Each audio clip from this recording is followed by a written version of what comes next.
oração, pedindo ao Espírito Santo, Deus, que nos ilumine nesta noite de formação. Em nome do Pai, do Filho e do Espírito Santo. Amém. Vinde, Espírito Santo, enchei os corações dos vossos fiéis e acendei neles o fogo do vosso amor. Enviai o vosso Espírito, e tudo será criado, e renovareis a face da terra. Oremos. Deus, que instruíste os corações dos vossos fiéis com a luz do Espírito Santo, fazei que apreciemos certamente todas as coisas, segundo o mesmo Espírito, e gozemos sempre da sua consolação. Por Cristo Senhor nosso. Amém. Pedimos a intercessão de Nossa Senhora da Guia, padroeira desta comunidade, que Nossa Senhora nos guie com sua intercessão, que Nossa Senhora nos acompanhe, para que possamos, durante este tempo de formação, crescer no amor a Deus. Ave Maria, cheia de graça, o Senhor é convosco. Bendita sois vós entre as mulheres, bendito é o fruto do vosso ventre, Jesus. Santa Maria, Mãe de Deus, rogai por nós, pecadores, agora e na hora de nossa morte. Amém. Nossa Senhora da Guia, rogai por nós.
Nós vamos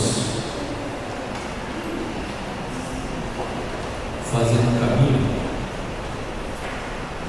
durante o caminho pelo ciclo da Páscoa. É claro que não será possível tocar todo o assunto do ciclo da Páscoa, mas pelo menos nós teremos alguns elementos que vão nos ajudar a viver melhor o ciclo da Páscoa. O ciclo da Páscoa, já introduzindo, o ciclo da Páscoa ele é composto pelo tempo da Quaresma e pelo tempo da Páscoa. E nós também veremos, considerando então o ciclo da Páscoa, o tempo da Quaresma, o tempo da Páscoa, o tríduo pascal. Então nós vamos observar o tríduo pascal e também considerar a Semana Santa. Então nós veremos a Semana Santa e o tríduo pascal.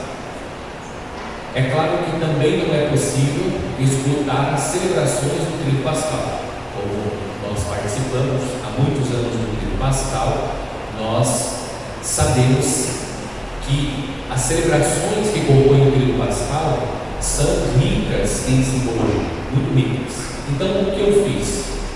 Eu fui pensando alguns elementos de cada uma das celebrações, de tal maneira que nós possamos ter pelo menos uma noção a respeito daquilo que a celebração está sugerindo naquele dia.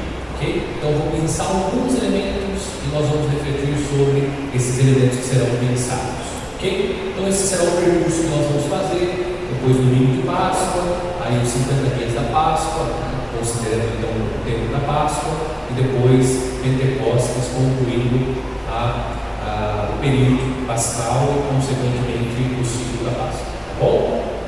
Ok. Então, boa noite àqueles que chegaram enquanto nós estávamos rezando. Sejam bem-vindos. Mais uma noite de formação. Ok?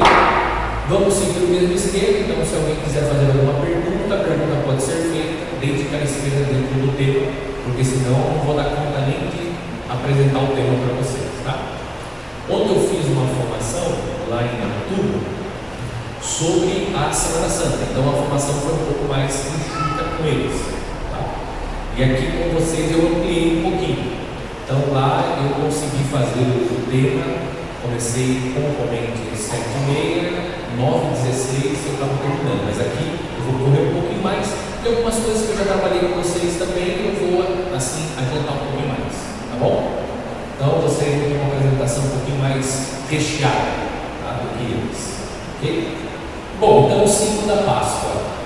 Então nós temos aqui, eu coloquei algumas imagens que retratam especialmente a Semana Santa e as cinzas, lembrando então o tempo da Quaresma, ok? Então vamos lá rapidamente lembrar o ciclo do ano litúrgico. Então nós temos aqui o ano litúrgico, o ciclo do Natal, que nós já vivemos, então o Advento, o Natal, o tempo do Natal. Nós estamos aqui agora. Atualmente nós estamos nesta primeira parte do tempo comum. Então nós vamos viver aí mais um domingo, 2 domingos, né, do tempo comum, e depois já começamos a Quaresma, tá? Então nós estamos aqui agora. Então nós vamos começar a Quaresma aqui na quarta-feira de cinza. Então nós vamos estudar esse pedaço, essa fatia da pizza chamada pizza ano litúrgico. Olha, Cláudia, uma ótima aqui. Faça uma pizza do ano litúrgico. Então aqui hoje nós vamos estudar essa fatia da pizza, tá bom? Quem gosta de pizza, a Cláudia faz uma pizza maravilhosa, via tribunário, né? Muito boa a pizza desse. Então nós vamos estudar essa fatia da pizza, que contempla, como eu falei, aqui a Quaresma, Semana Santa, Domingo de Páscoa e depois os domingos da Páscoa, encerrando com Pentecostes. Ok? Então é isso que nós vamos estudar. Comecemos então. Nós vamos iniciar, como fazemos todos os anos, o ciclo da Páscoa, vivendo o tempo da Quaresma, e a celebração que inaugura esse tempo litúrgico é a celebração da quarta-feira de cinzas. E uma das frases sugeridas pela igreja, que pode ser utilizada no momento da imposição das cinzas, é: convertei-vos e crede no Evangelho. Esse é, poderíamos dizer, o slogan da Quaresma. Então nós começamos a Quaresma, eu faço sempre questão, durante todo o período quaresmal, de resgatar esse gesto que é o gesto inicial do período quaresmal. Nós vamos ver o que é o período quaresmal. Então não podemos esquecer dessa frase. Vamos buscar incansavelmente durante a Quaresma, sobretudo, a conversão do nosso coração. E essa conversão se dá a partir do Evangelho, para que nós possamos crer no Evangelho. O Evangelho tem nome, é Jesus Cristo. Então, para que a nossa adesão a Cristo Jesus seja muito maior, ok? É o que nós buscamos durante esse caminho que nós fazemos de conversão. Então, vamos lá. O tempo da Quaresma visa preparar a celebração da Páscoa. Bom, nós já temos aqui uma definição, uma indicação. A Quaresma visa preparar a celebração da Páscoa. E é interessante porque nós já conseguimos intuir a importância que tem a celebração da Páscoa na vida litúrgica da igreja, por um motivo muito simples. Nós temos 4 semanas de preparação para o Natal, que é o Advento. Já a Quaresma, nós teremos 6 semanas de preparação. Então veja que o tempo litúrgico da Quaresma é muito mais extenso do que o tempo de preparação para o Natal do Senhor. Então isso já revela, já indica que a Páscoa ela tem uma importância maior. É claro que o Natal é importante, mas em termos de importância, a Páscoa ocupa a primazia, como nós podemos ver quando lemos as orientações da igreja sobre o ano litúrgico, que o tríduo pascal, o tempo pascal, ocupa o ápice na vida da igreja. Então, a celebração mais importante da igreja é justamente o tríduo pascal, que é o ponto mais alto da nossa fé, da nossa vida litúrgica. Ok? Então, considerando a importância da Páscoa, a igreja propõe o período da Quaresma como um tempo de preparação, um longo tempo de preparação. A liturgia quaresmal, por efeito, dispõe para a celebração do mistério pascal tanto os catecúmenos. Quem são os catecúmenos? Os catecúmenos são aqueles que estão na catequese, os adultos, geralmente os adultos, que ainda não receberam o batismo. Então eles estão se preparando para receber os sacramentos, o batismo, a Eucaristia e a confirmação. Esses são chamados na igreja de catecúmenos. Eles entraram para o catecumenato, ou seja, para a catequese, estão se preparando, fazendo um caminho para receber os sacramentos da iniciação à vida cristã. A Quaresma nasce, em primeiro lugar, em função dos catecúmenos. Então a Quaresma é um período vivido só pelos catecúmenos. A igreja toda não vivia a Quaresma, era só os catecúmenos que viviam esses 40 dias antes da Páscoa, se preparando para receber os sacramentos na noite do Sábado Santo. Depois a igreja estendeu a Quaresma a toda a igreja. Então a Quaresma era vivida só pelos catecúmenos que estavam se preparando para receber no Sábado Santo os sacramentos da iniciação à vida cristã. Depois a igreja ampliou a todos os fiéis a vivência da Quaresma. Tá? Ok. Seguinte. Pelos diversos graus de iniciação cristã, como os fiéis, olha só, o que nós fiéis vamos então viver? Pela comemoração do batismo e penitência. Então, para nós, a Quaresma, então para os catecúmenos, é esse tempo de preparação mais intensa para a recepção dos sacramentos. Para nós será um tempo de preparação, penitência, para comemorar o dom do batismo, ou seja, o dom da nossa salvação, porque pelo batismo nós recebemos a salvação. E vocês vão observar, eu pedi para que a Kelly separasse alguns cantos que nós vamos usar durante a celebração, que a liturgia da Quaresma, ela tem um acento batismal, ela traz elementos que nos remetem ao batismo, porque pelo batismo nós recebemos de Deus a graça da salvação. Então nós vamos, tanto que na noite santa, que é o sábado santo, nós vamos renovar as promessas do nosso batismo.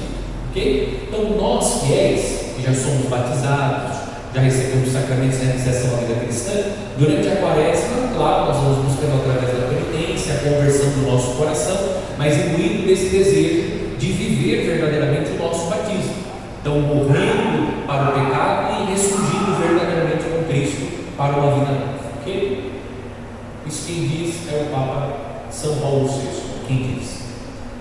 Coloquem-se em maior realce os dois aspectos característicos do tempo quaresmal, então aqui vai ficar mais claro, que pretende, sobretudo, através da recordação do batismo, que é o nosso caso, nós vamos recordando o nosso batismo, ou sua preparação e, por meio da penitência, preparar os fiéis para a celebração do mistério pascal. Tá? Então nós vamos recordando o nosso batismo, a graça batismal, a graça do dom da salvação, e também nos preparamos para celebrar a Páscoa de nosso Senhor. Okay? Ouvindo com mais frequência a palavra de Deus e entregando-se à oração com mais insistência. Então, durante o período quaresmal, nós vamos vivendo através da penitência, nós vamos vivendo através da escuta frequente da palavra de Deus. Nós vamos então nos entregando com mais intensidade à oração, tendo em vista a celebração da Páscoa, a nossa participação na Páscoa de nosso Senhor Jesus Cristo. Tá? Então nós vamos durante esse caminho agradecendo a Deus pelo batismo, que é o dom da nossa salvação, recebemos de Deus pelo batismo a salvação, e ao mesmo tempo vamos nos preparando para celebrar a Páscoa. E quando chegar o Sábado Santo, nós vamos renovar os compromissos batismais, dizendo assim: eu assumo verdadeiramente viver a minha fé, viver como cristão. Então, eu quero morrer com Cristo, para com Cristo viver eternamente. Okay? Então, durante a quaresma, nós vamos buscando essa conversão para viver a experiência da morte. Por isso que nós começamos a quaresma celebrando a quarta-feira de cinzas. A cinza também tem uma frase, outra frase que pode ser utilizada: tu és pó e ao pó voltará. Justamente para lembrar o quê? Que essa vida é passageira, que essa vida é efêmera. Então nós precisamos buscar o quanto antes da nossa conversão. Colocamos a cinza sobre a cabeça, tomando consciência disso também, da necessidade de conversão. Ok? Então vamos cantar o primeiro canto selecionado e observem e escutem a letra. E vocês vão ver que existe esse acento batismal. Tá?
Vamos para o outro? Tem outro também, né?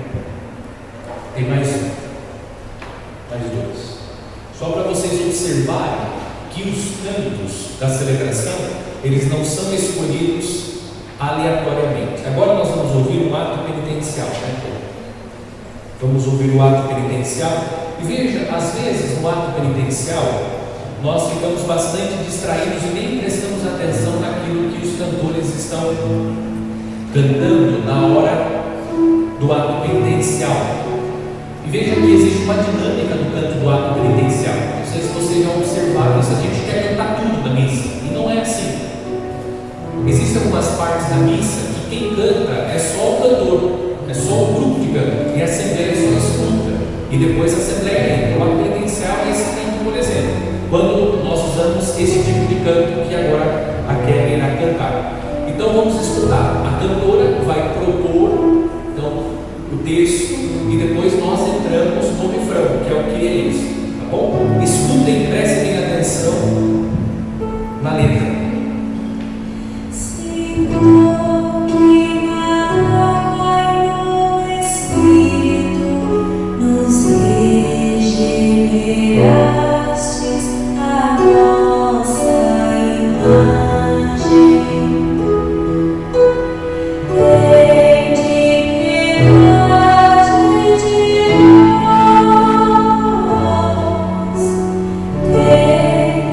piedade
E olha a beleza da letra: Senhor, que na água e no Espírito nos regenerastes à vossa imagem, tem de piedade de nós. Está falando o quê? De regeneração. Está falando de água e Espírito. Isso nos lembra o quê?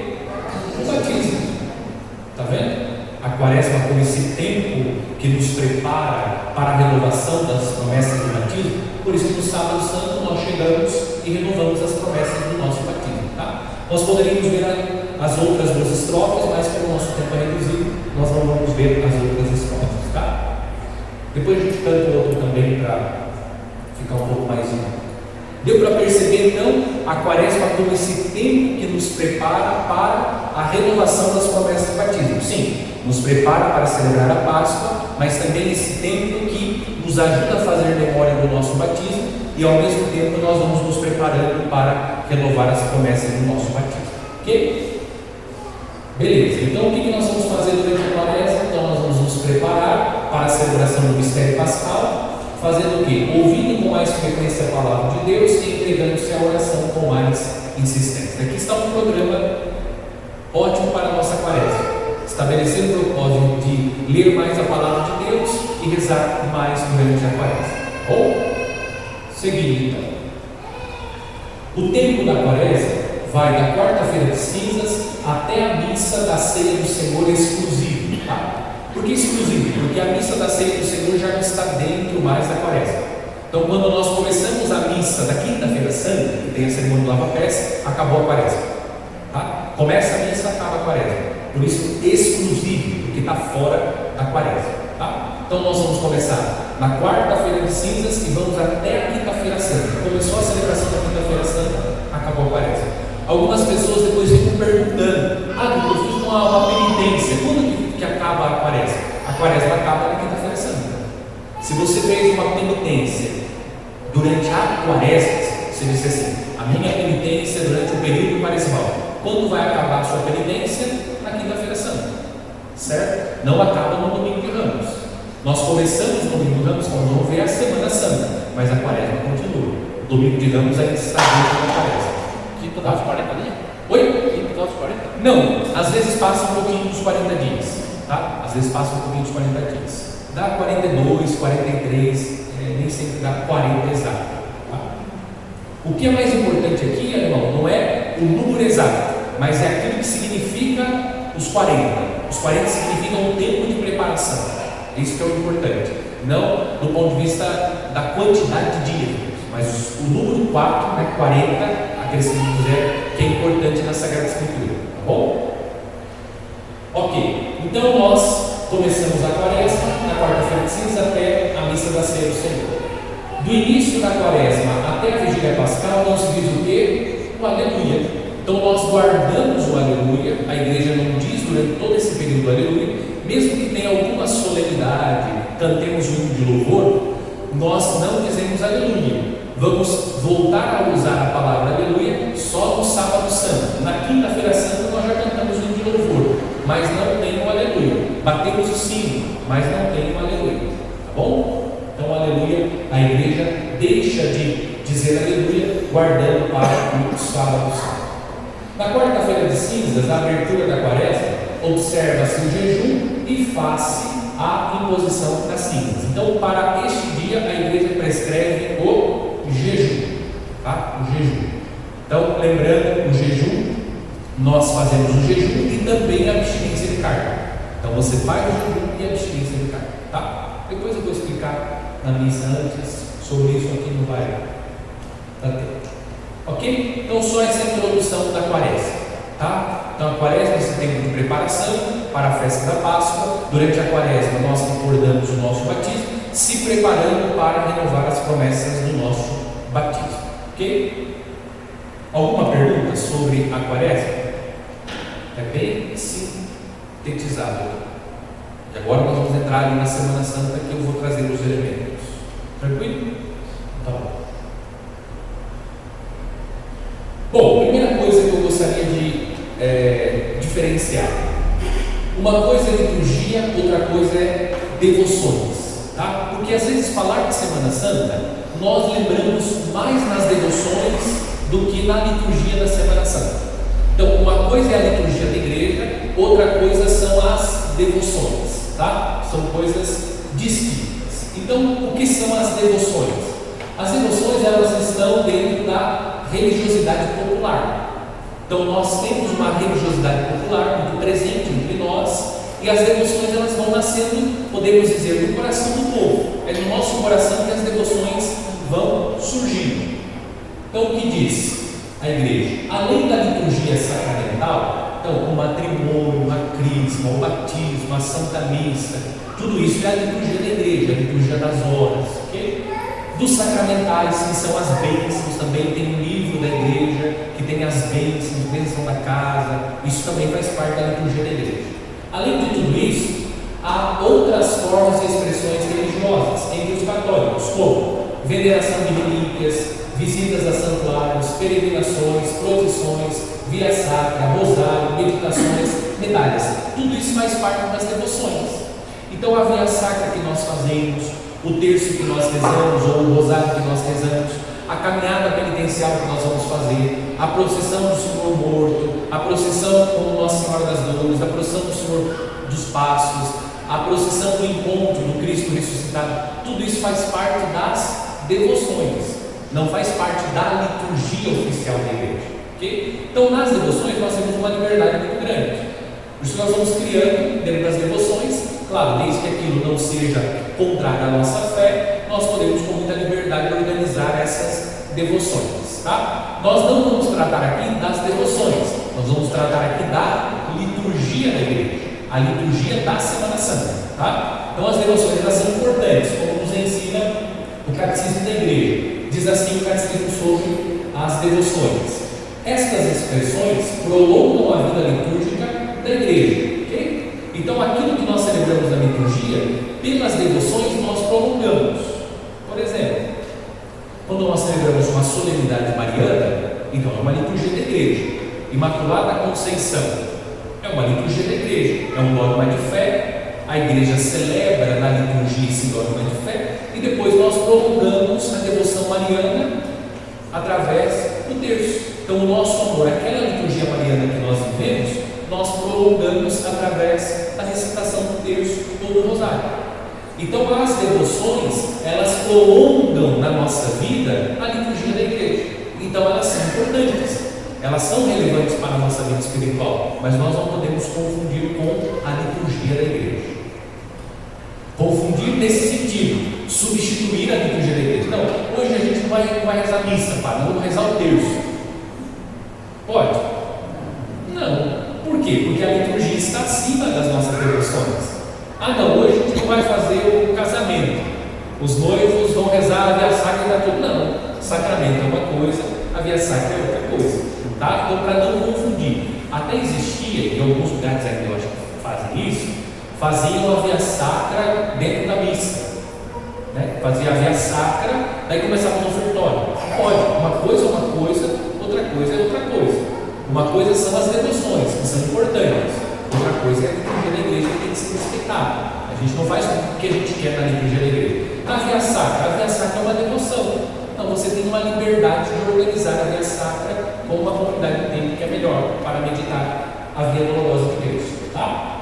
Então, considerando os tempos litúrgicos, esses exercícios devem ser organizados de tal maneira que condigam com a liturgia. Então, embora nós tenhamos uma certa liberdade em relação às devoções, mas elas precisam ser condizentes com a liturgia da igreja, né? Também de colocar lá, sei lá, coisas, elementos que não fazem parte da nossa fé.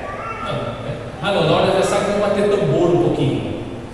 Tem sentido. Bater tambor faz parte da nossa experiência religiosa. Percebe? Então tem que tomar cuidado em relação a essas coisas, tá?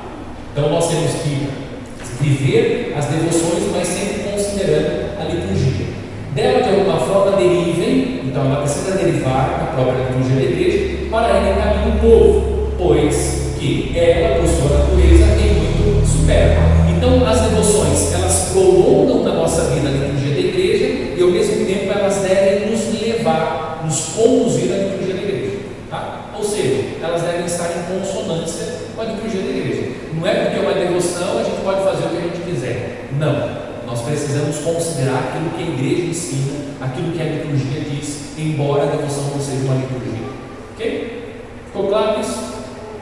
Sim, A devoção e a tradição da igreja, elas têm uma... Ótimo. Nós temos que fazer aqui só uma diferenciação. A pergunta é muito boa. O Reinaldo está perguntando a relação da devoção com a tradição da igreja. Tá? Existe uma tradição que nós poderíamos dizer que é uma tradição com T maiúsculo, certo? Que essa é a tradição da igreja, digamos assim, a tradição oficial da igreja. E existe uma tradição da igreja que é com T minúsculo, que é aquela tradição que nasce no seio da comunidade. Tá? Então, por exemplo, existem comunidades que têm a tradição, T minúsculo, de na sexta-feira santa, por exemplo, fazer a procissão com o Senhor morto. Isso já há 500 anos aquela comunidade faz. Então isso não faz parte da tradição com T maiúsculo, que é aquilo que a igreja, os apóstolos foram reconhecendo e gestando. Mas isso faz parte da tradição do povo de Deus, que se não contradiz a fé, deve ser respeitado por aqueles que chegam. Então o sacerdote Lúcio, quando ele chegar numa comunidade, por exemplo, dizer assim, não vai ter mais procissão do Senhor morto na liturgia da igreja. Não. Se existe uma tradição e isso não contradiz a fé da igreja, nenhum problema. A igreja diz assim, muito bom. Só precisamos ajudar os fiéis a entenderem o que de fato isso significa e nada mais. Tá? Então há essa diferença entre a tradição com T maiúsculo, que é essa tradição que vem dos apóstolos, e a tradição com T minúsculo, que é essa tradição que vai nascendo no coração do povo. Tá? E que é legítima, porque a igreja diz assim, está aprovada, pode cultivar que não contradiz a fé. Tá? Ficou claro? Sim, pergunta é muito boa. Ok, então aqui seguimos. Só para fazer essa diferenciação. A liturgia. Então, o que é a liturgia aqui em resumo? A liturgia é a oração da igreja. Tá? Então, pensamos assim: a devoção é a oração do povo, que nasce no coração do povo. A liturgia é a oração que nasce no coração da igreja. Ok? A liturgia não somente recorda os acontecimentos que nos salvaram. Isso na última formação bati bastante na tecla, dizendo que a liturgia ela é a atualização da obra salvífica de Cristo. Insisti muito com vocês nisso. Como também nos atualiza. Então, pela liturgia nós atualizamos a obra redentora de Cristo na história. Tá? E depois eu vou chamar a atenção de vocês, não me deixe esquecer, para o Círio Pascal. Tá? Não me deixe esquecer de explicar para vocês o que o Círio Pascal tem lá, nesse ano, 2023. Tá? Então não deixe esquecer, tem relação com isso aqui. Os torna presentes. O mistério pascal de Cristo é celebrado, não é repetido. Nós não estamos repetindo o mistério de Cristo, porque o mistério de Cristo é um único mistério, e ele se perpetua pela história. O que nós repetimos? Nós repetimos as celebrações. Vamos fazer de novo a adoração da cruz, de novo o sábado santo? Não. É o mesmo mistério de Cristo, é o único mistério de Cristo que se perpetua pela história, é atualizado. O que nós repetimos? As celebrações, mas o mistério de Cristo não é repetido. O mistério de Cristo aconteceu uma única vez, esse mistério que se prolonga pela história, que é o mistério da obra salvífica de Cristo, o mistério da nossa salvação. Tá? Então não é a repetição do mistério, nós repetimos a celebração, mas não repetimos o mistério. Em cada uma delas, sobrevém a infusão do Espírito Santo, que atualiza o quê? O único mistério de Cristo. Tá? Então, em toda a liturgia da igreja, o que nós atualizamos? O único mistério de Cristo. O único mistério de Cristo. Tá? A grandeza da obra de Cristo não foi apreendida pelo tempo e pelo espaço. Esse mistério de Cristo continua acontecendo pela história, Ele nos salvando. Por isso que nós podemos ser salvos. Alguém que estava lá quando Jesus assumiu a natureza humana e andava com os apóstolos? Não, acho que ninguém estava aqui, né? Pelo amor de Deus, não é um fantasma, né? Nós não estávamos, mas nós podemos receber do mesmo modo a graça da salvação, como aqueles que conviveram com o Cristo histórico. Nós podemos, porque o mistério de Cristo ele se prolonga pela história até a vida gloriosa de nosso Senhor. Tá? Só uma explicação para vocês entenderem que há uma diferença entre devoção e liturgia. Porque às vezes nossa, mas é agora a procissão do Senhor morto. Não, isso não é liturgia, isso é devoção. relação à Semana Santa, tá? Não precisa separar isso. E aí você pode, de repente, ver em outra comunidade e falar assim: nossa, mas lá faz tudo diferente, a procissão do Senhor Morto. Não, mas não tem problema, porque é uma devoção. Cada comunidade, de repente, a comunidade tem uma tradição diferente da nossa. Não tem nenhum problema. Agora, outra coisa é a liturgia da igreja, tá? Ficou claro isso? Isso aqui é importante que a gente tenha presente. Uma coisa são as devoções, outra coisa é a liturgia da igreja, tá? Então, lembrando, liturgia é diferente de espetáculo. Eu falei isso para vocês, estou repetindo aqui hoje. Porque, às vezes, agora aqui a chamada de atenção é para que nós não participemos da Semana Santa como nós participamos de um espetáculo.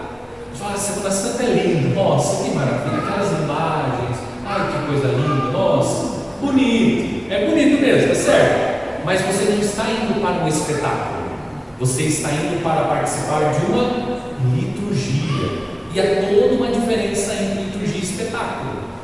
A liturgia, como nós vamos ouvir aqui o nosso amigo Bento XVI, falecido recentemente, olha o que ele disse: temos uma liturgia transformada em espetáculo. Por isso que não tem sentido, já falei para vocês, não tem sentido. Nós vamos colocar 12 lá vestidos de apóstolo. Liturgia não é espetáculo.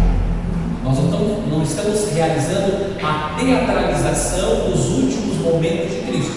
Tem muita gente que participa da Semana Santa como se estivesse participando de um teatro. A pessoa fala: nossa, vai tão bonito, né? Nossa, se emociona. Não, mas não é um espetáculo. Estou dizendo que você não pode se emocionar, se emociona mesmo, mas você precisa participar da Semana Santa considerando que não é um espetáculo, é uma liturgia. Isso significa o quê? Você tem que viver a Semana Santa, você tem que viver o tríduo pascal. Não é alguém que vai sentar no banco como está assistindo uma peça de teatro. Nossa, que maravilha, dá vontade até de aplaudir. Não é espetáculo, você tem que viver a liturgia. Nós precisamos sair da Semana Santa, do tríduo pascal, pelo menos transformado um pouquinho.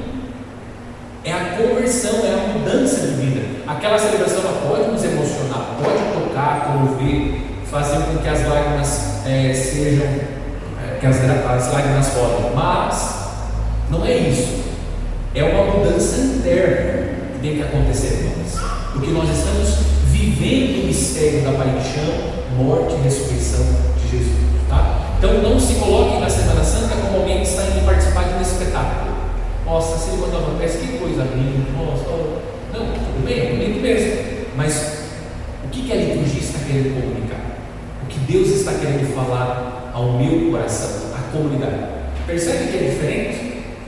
Espetáculo é uma coisa, liturgia é outra coisa, tá? Então nós vamos participar de um espetáculo. Embora seja muito bonita a liturgia, nós vamos ver como é bonita mesmo, mas não é participar da liturgia admirando a beleza simplesmente pela beleza. Mas a beleza está naquilo que a liturgia é, aquilo que ela significa. Aquilo que ela significa. Às vezes essa emoção que Deus vem justamente porque dá aquilo que Jesus passou para mim. Isso, exatamente. E a gente não pode entender que a beleza da liturgia é como a estética do mundo. Não, a beleza da liturgia não está naquilo que é visível, embora esteja, mas naquilo que está por trás daquela beleza que é visível. Por trás, tá? É o que nós vamos ver aqui, olhando a celebração. Então, na liturgia, através das ações sagradas, deve refletir qual liturgia? A liturgia eterna, está vendo? Então, você olha a beleza, sim, da liturgia, ela tem uma beleza, nos cantos, enfim, na ornamentação, mas essa beleza precisa nos remeter à liturgia eterna, porque Deus é a beleza, é a fonte da beleza, é a beleza em essência, certo? Então ela deve proporcionar um encontro com o divino. É isso que a liturgia precisa produzir em nós, tá? Que é bem diferente do espetáculo, embora o espetáculo seja maravilhoso. Semana Santa, então vamos lá agora. Feita essa explicação preliminar, vamos à celebração. Então, quais são as celebrações que compõem a Semana Santa? Vamos lá. Primeiro,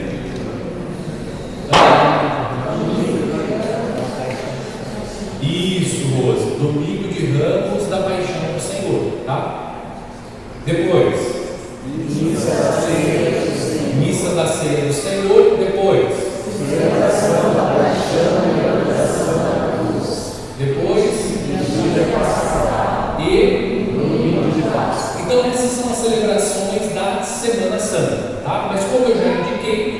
de Ramos não faz parte do tríduo pascal, faz parte da quaresma, mas nós começamos a Semana Santa, que os antigos chamavam a Semana Maior, os nossos avós diziam que é a Semana Maior. Então começa a Semana Santa com o Domingo de Ramos, mas o tríduo pascal está aqui, tá? Domingo de Ramos, vamos lá, vou pensar um elemento do Domingo de Ramos para a gente entender melhor o que nós rezamos no Domingo de Ramos. É claro, toda a liturgia da igreja nós já vimos, é a celebração do mistério da nossa salvação, tá? Em toda a liturgia da igreja é a celebração do mistério da nossa salvação. Esse é o mistério que nós recordamos. No entanto, em cada uma das celebrações, nós temos alguns aspectos importantes da obra da salvação. Por exemplo, no Domingo de Ramos, nós contemplamos um aspecto importante do mistério da nossa salvação, tá? Vamos ver qual é. Então, Domingo de Ramos da Paixão do Senhor. Por que Domingo de Ramos da Paixão do Senhor? Porque essa celebração, ela é composta de duas partes. Nós temos a primeira parte, que é a bênção dos ramos, com a leitura do Evangelho que narra a entrada de Jesus em Jerusalém, e todos os anos nós lemos a narrativa da entrada de Jesus em Jerusalém, segundo o evangelista daquele ano. Então esse texto é um texto que muda, então ano A, ano B, ano C, né? Mateus, Marcos e Lucas. Então cada ano nós lemos a narrativa de cada um dos evangelistas narrando a entrada de Jesus em Jerusalém. Por isso o Domingo de Ramos, o domingo da entrada de nosso Senhor na cidade santa de Jerusalém. Qual que é a celebração que abre mesmo a Semana Santa? Domingo de Ramos. E o que nós vamos celebrar no tríduo pascal? O mistério da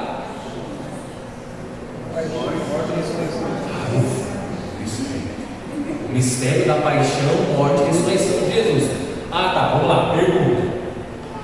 O que Jesus foi, presta atenção, o que Jesus foi fazer em Jerusalém? Tempo. Já acabou o tempo. O que Jesus fazia? Eu sei. Foi fazer um churrasco com os apóstolos, jogar truco, jogar futebol, passear de cavalo. O que Jesus foi fazer? Almoçar na casa de seu amigo. O que ele foi fazer, gente? Isso! Jesus foi morrer na cruz. Veja, a celebração que abre a Semana Santa, que vai já nos introduzindo naquele mistério que nós vamos viver no tríduo pascal, é a celebração que coloca diante de nossos olhos Jesus caminhando em direção à cruz. Porque entrar em Jerusalém significa Jesus está caminhando para morrer na cruz. Então nós começamos aclamando Jesus que entra para morrer. E a morte de Jesus vai produzir a nossa salvação, tá? Então é para isso que Jesus entrou em Jerusalém. Não foi para andar de cavalo, jumentinho, não foi para jogar truco, comer churrasco, nada disso. Ele foi para morrer, tá? Neste domingo, recorda-se da entrada de Jesus em Jerusalém, que manifesta a vinda do reino que o Messias, rei Messias, vai realizar pela Páscoa de sua morte e ressurreição. Então é isso que nós recordamos. Reconhecemos que Jesus é o Messias. Por quê? Olha só o que disse o nosso amigo, o profeta Zacarias, sobre o Messias, a chegada do Messias. Ele vem montado num jumentinho. Olha a profecia de Zacarias. Enche-te de grande júbilo, filha de Sião, prorrompe em gritos. Jesus é aclamado quando entra em Jerusalém. Filha de Jerusalém, eis que teu rei vem a ti, ele é justo e salvador, humilde e montado num jumentinho, filho de uma jumenta. Por isso que Jesus entrou montado no jumentinho, para que a profecia de Zacarias fosse cumprida. Porque Zacarias anunciou que o rei Messias chegaria montado no jumentinho. O jumentinho estava amarrado e depois ele é levado a Jesus, como a descrição do profeta Zacarias. Então, quando Jesus entra montado no jumentinho em Jerusalém, Jesus está manifestando que ele é o Messias, o rei Messias esperado pelo povo de Israel. E o rei, ele andava num cavalo esplendoroso. Jesus entra montado no jumentinho. Certo? Agora vamos lá, isso aqui tem que estar fresco na memória de vocês. Em qual momento da liturgia da igreja, exceto a quaresma, que nós encontramos um sinal e nesse sinal está presente o jumentinho? Isso, alguém falou.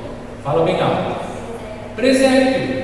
Lembra da explicação que eu dei? Quem participou, né? Quem não participou, sobre o presépio, não estava lá o jumentinho? E o jumentinho faz menção à entrada triunfante de Jesus em Jerusalém.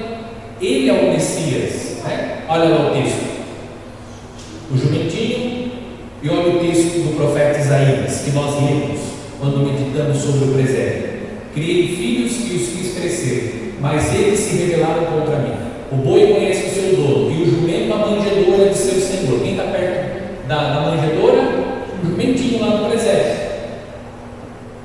Mas Israel é incapaz de conhecer, meu povo não é capaz de entender. O que aconteceu com Jesus quando ele entrou em Jerusalém? Israel reconheceu Jesus como Salvador? Não, prova que não reconheceram, que mataram Jesus. Está vendo a profecia de Isaías aqui? Parece que isso continua acontecendo, né? A gente também é cabeça dura. Jesus continua entrando em Jerusalém e todos os anos nós celebramos o Domingo de Ramos para lembrar que Jesus é o Messias Salvador, que entra em Jerusalém para morrer por nós, e mesmo assim nós não continuamos acreditando verdadeiramente em Jesus. Está vendo que não tem sentido você colocar uma criança ou um padre subir no jumentinho e fazer a Semana Santa? Porque não é encenação, é uma liturgia que não deve despertar em nós. Nossa, que bonito, nossa, foi legal o padre andando de jumentinho. Daí temos vídeo engraçado, os padres caindo, né, do jumentinho, né? Tem. Então veja, não é para fazer encenação, é para que a gente possa, através do texto bíblico, escutar e aí sim, pelo Espírito Santo conduzidos, meditar sobre aquele mistério. O que significa Jesus montado no jumentinho entrando em Jerusalém? Ah, profecia de Zacarias, profecia de Zacarias. O boi conhece o seu dono, o jumento conhece a manjedoura de seu senhor, mas o meu povo é um povo de cabeça dura, que não consegue reconhecer o Messias que chega para salvá-lo em Jerusalém. Os homens e mulheres não reconheceram Jesus porque o crucificaram. Então é isso que nós vamos recordar no Domingo de Ramos, abrindo a Semana Santa, já às portas do trido pascal, nós vamos recordar a entrada gloriosa de Jesus em Jerusalém. Está vendo? Por isso que eu falo que é bom ser católico, é melhor vocês ficarem por aqui mesmo, viu? Quando Jesus entra, montado no jumentinho, o povo grita, rei, e aclama Jesus, né? Isso. Você tem um povo que mata Jesus. É, certo. Veja, o povo é assim mesmo, não é isso? O povo que te aplaude é o mesmo que te apedreja, não é? É assim. Isso é a contradição humana, é a nossa contradição. Então, quantas vezes pessoas foram aplaudidas e aqueles que aplaudiram aquela pessoa depois jogaram pedra nela? É isso que aconteceu com Jesus. Ali nós temos, de forma muito clara e nítida, a contradição humana. Esse é o ser humano. Esse é o povo de Deus, cabeça dura, que apesar de tantos sinais que Deus realizou no deserto, o povo continuou desconfiando de Deus. Mesmo depois de tantos sinais que Jesus realizou, o povo não acreditou que Jesus era o Messias. Uma parcela, é claro, mas uma parcela. Mas ali está evidente a contradição do homem, a nossa contradição. Então, assim como nós acendemos uma vela para Deus, às vezes acendemos uma vela para o diabo, né? Como o povo diz. Quer dizer, você faz o bem, mas depois você faz o mal. Estou dizendo na linguagem popular, mas seria isso. Você faz o bem, quer dizer, diz, ô Emanuel, ajuda ele, mas depois passa uma rasteira no Paulo. O que eu estou fazendo aqui? Estou dizendo assim, ei, Rosana, mas depois crucificam. Está vendo? Essa é a contradição do São Paulo. Não, eu acho que uma vez eu até comentei com o senhor, eu vi uma série, um filme sobre Santa Maria Madalena. E nesse momento, as pessoas elas foram corrompidas para. Será que isso pode ter sido verídico ou não? Pode, claro, não dúvida. Assim como Judas foi corrompido, outros podem ter sido corrompidos, né? O que tem que tomar um pouquinho de cuidado com essas séries, porque a intenção da série não é ser fidedigna à escritura Escritura. Essas séries elas usam muito os chamados livros apócrifos, que não são reconhecidos pela igreja, que não tem uma legitimidade. Eles servem do ponto de vista do estudo, do conhecimento histórico. Então, esse tipo de série tem que tomar muito cuidado nesse sentido, que aquilo que a série está propondo, muitas vezes é movido pelo desejo de vender. Essa é a intenção deles. Então, eles usam desses livros apócrifos que nós, a igreja, não reconhece a veracidade desses livros, no sentido de que ali está contida a revelação divina. Tá? Mas pode ser? Pode, não há dúvida. Assim como Judas foi corrompido, outros poderiam ser corrompidos também. Tá? Ficou claro aqui o domingo de Ramos, então? E por que da paixão do Senhor? Porque nesse domingo nós lemos o Evangelho da Paixão. Tá? E nós lemos no domingo de Ramos a paixão segundo o evangelista daquele ano. Na Sexta-feira Santa, todo ano nós lemos o relato, a narrativa da paixão segundo São João. Mas no domingo de Ramos nós lemos de acordo com o evangelista daquele ano. Tá? Beleza? Domingo de Ramos? Tranquilo?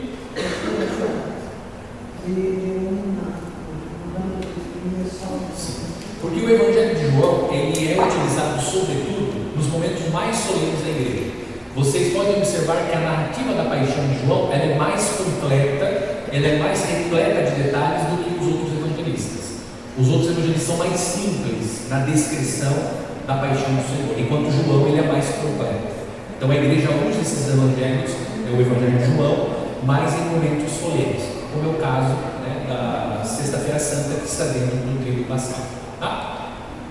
Ok, domingo de Ramos? Agora vocês já sabem o que significa ali a entrada de Jesus, tá? No domingo de Ramos. Tríduo Pascal. Agora vamos entrar no Tríduo Pascal.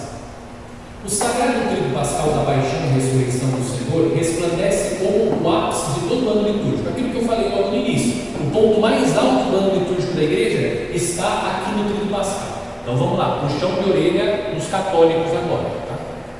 Puxa vida, que beleza! Quando mesmo vai cair a Sexta-feira Santa? Opa! Vamos reservar a casa em Guapo e Peruíbe e vamos descer porque é feriadão prolongado. Não é isso que os católicos fazem? Semana Santa não é feriado prolongado. Semana Santa o Tríduo Pascal é o ápice de todo o ano litúrgico, o momento mais importante da vida da comunidade paroquial, da sua comunidade, é o Tríduo Pascal. A Semana Santa é a semana mais importante na vida de uma paróquia, mais importante do que a vida a novena da nossa padroeira. E olha que a nossa padroeira é poderosa, Nossa Senhora, mas é mais importante do que a novena da padroeira da comunidade paroquial. Esse é o momento mais importante, é o ápice da vida da igreja. Então, pode desmarcar a casa de Peruíbe, Guape, nada de Sargado, Pode ficar por aqui mesmo, tá? Pode ficar por aqui. Esse é o momento mais importante da vida litúrgica e espiritual de uma paróquia. Já falei para vocês, quando é que nós conhecemos uma paróquia? É na Semana Santa. Que você vê se de fato é um povo fervoroso, um povo que participa, se a comunidade é uma comunidade unida. Está ali na Semana Santa, no Tríduo Pascal. Então esse é o momento mais importante. Então não é feriado prolongado para nós católicos. Para nós é tempo de oração, é tempo de recolhimento, é tempo de permanecer unido com a nossa comunidade, rezando com a nossa comunidade. Tá? Você passa todo ano rezando, chega no Tríduo, agora eu vou para a ilha. Nada contra a ilha, vai mesmo. Mas não nesse dia, vai em outro dia. Depois, na Pascuela, vai para a ilha. Bom? Só vai os evangelhos.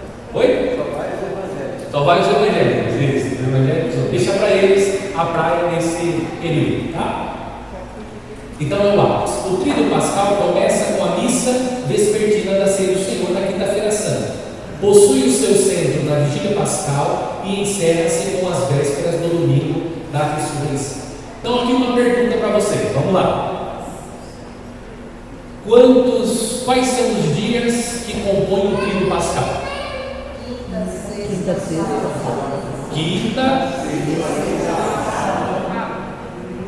Quinta, sexta, domingo?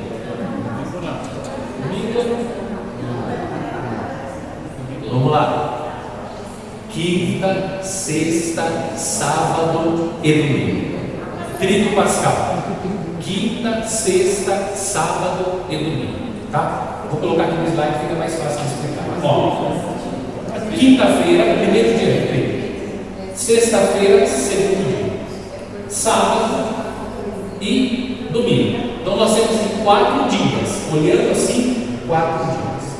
Mas, contudo, porém, todavia, a liturgia da igreja, a liturgia cristã, ela também considera aquilo que a liturgia judaica considera. Quando você for na Terra Santa, eu também não fui, mas já me contaram. E é assim mesmo. Quando chega a sexta-feira, a luz é estendida. Quando chega a sexta-feira, já ao entardecer, o que o judeu faz? Para tudo. Porque eles já começam a celebrar o sábado. Porque o dia começa no entardecer do dia anterior. Então a igreja, a liturgia cristã, respeita essa mesma dinâmica. Então o que acontece? Olha aqui, ó. O primeiro dia começa com a missa vespertina da ceia do Senhor. Ao entardecer, então nós vamos celebrar a missa da quinta-feira santa, nós começamos o primeiro dia. E ao entardecer da sexta-feira, nós encerramos o primeiro dia. Certo? Aí seguimos. No entardecer da sexta-feira santa, já começamos a celebração do sábado santo.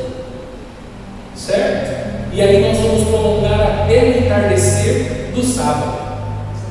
E aí seguimos para o terceiro dia. No entardecer do sábado, nós começamos a celebrar o domingo.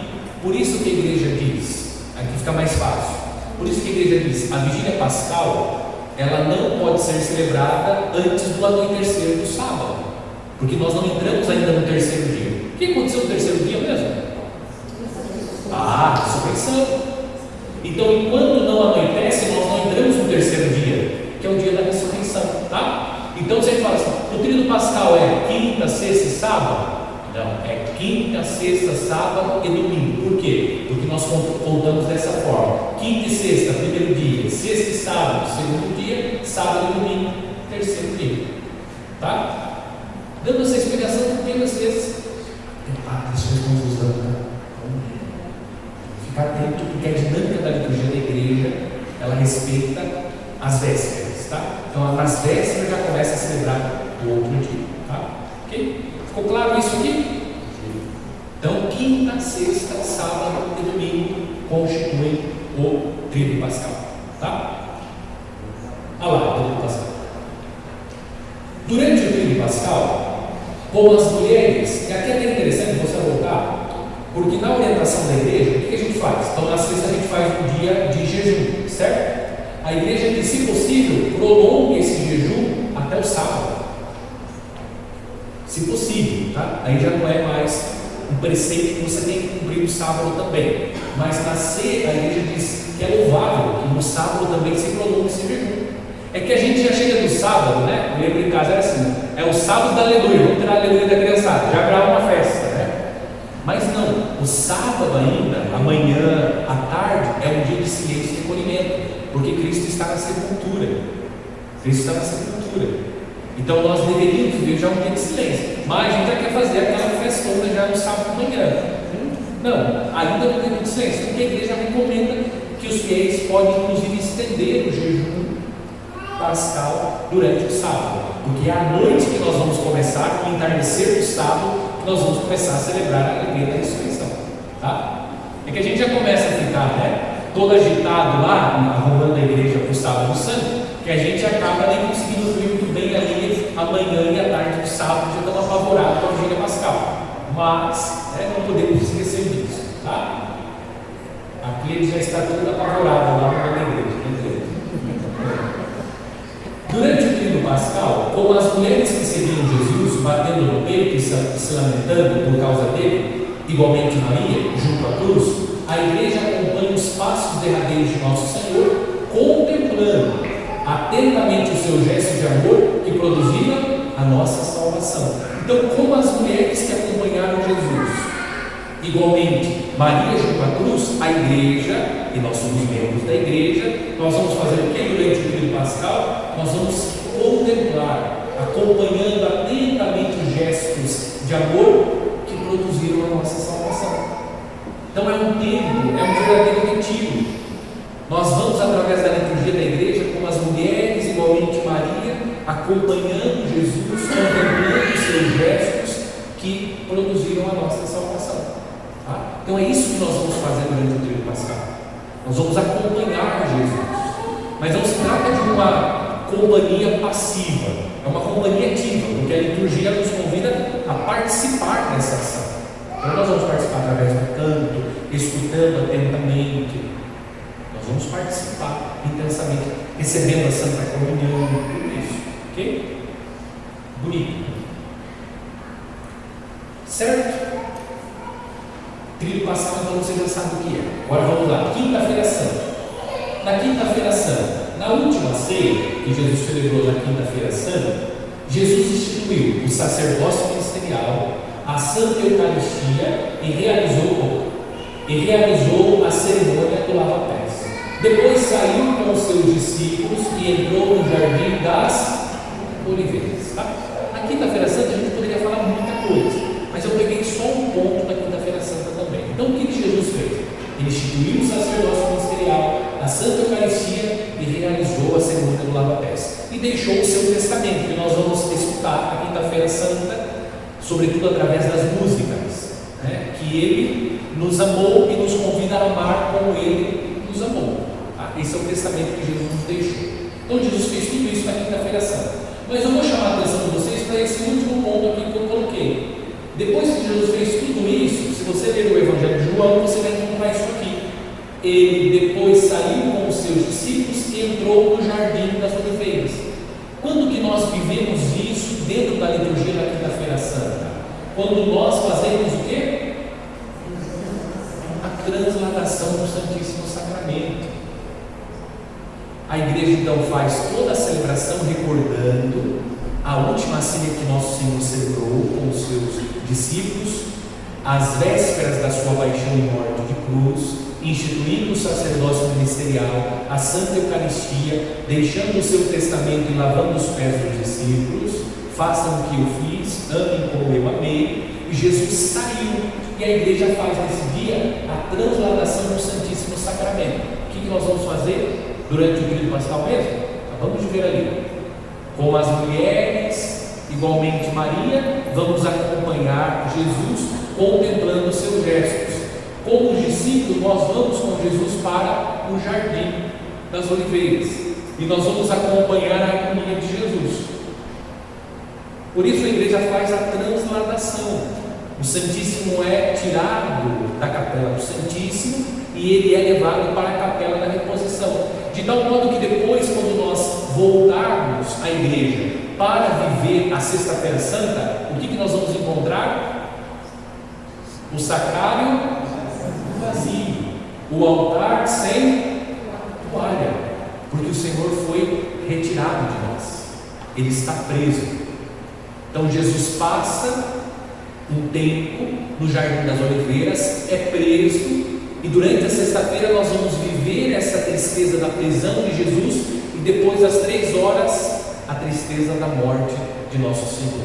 Então nós fazemos também a procissão junto com Jesus. E olha só o que diz lá a orientação missal romana: forma-se a procissão para a transladação do Santíssimo, precedida pelo cruciferado. O que o cruciferado leva?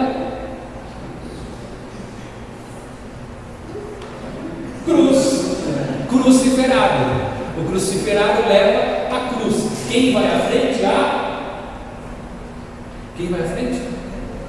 A cruz, gente. Olha lá. Cruciferado. A cruz vai à frente. E nós vamos atrás.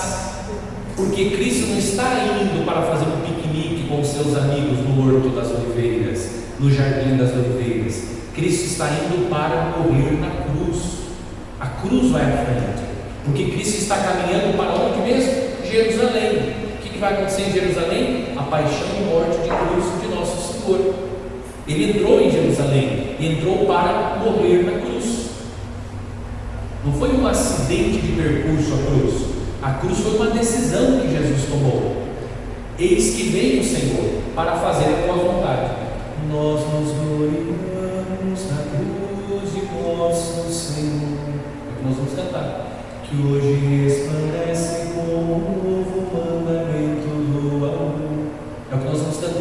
sexta-feira santa. Nós nos gloriamos na cruz de nosso Senhor. Então, no momento da transladação do Santíssimo, a cruz, depois, para conduzir o Santíssimo Sacramento com tochas e incenso pela igreja até o local da reposição, preparado em uma capela devidamente ornada. De tal modo que nós vamos voltar na sexta-feira à igreja e encontraremos o sacrário vazio, porque o Senhor está preso. E vamos contemplar a sua paixão. Há clima para festa quando alguém está preso? Não. Por isso o altar está sem a toalha. Não tem festa, não tem banquete, não tem celebração da Eucaristia, não tem alegria, porque nosso Senhor está preso e Ele vai viver o mistério da paixão. Então, quando a gente faz a transladação do Santíssimo, vamos lá, porque você acha que o padre quis hoje levar o Santíssimo dar uma passeadinha, né? O pessoal fala, né? Passeio com o Santíssimo. Passeio a gente leva cachorro, né? Santíssimo não, Santíssimo faz procissão com o Santíssimo, né? Cachorrinho a gente leva para passear, Santíssimo não, Santíssimo nós damos procissão com o Santíssimo Sacramento, porque ele é o Rei, o Messias, procissão.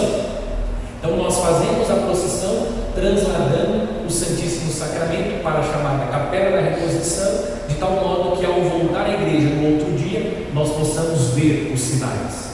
Sacrário vazio, a luz estará apagada, o altar está sem a toalha, porque Cristo está preso e Ele vai morrer no meu lugar. Estão vendo a mística que existe? A espiritualidade que existe em cada sinal que compõe a liturgia da Semana Santa? Está ficando claro? Olha só que papo simpático. Deve ser gente boa. Ok, então estamos aí nós no ano passado realizando a celebração da Sexta-feira Santa. Olha só, então a Sexta-feira Santa é a celebração da paixão do Senhor. Então nós vamos, nesta celebração da paixão do Senhor, ouvir o relato da paixão e vamos contemplar a morte de nosso Senhor Jesus Cristo, tá? A morte. Nós vamos fazer a adoração da cruz, ou seja, desse mistério. O padre vai cantar, né? Eis o reino da cruz, do qual perdeu a salvação do mundo.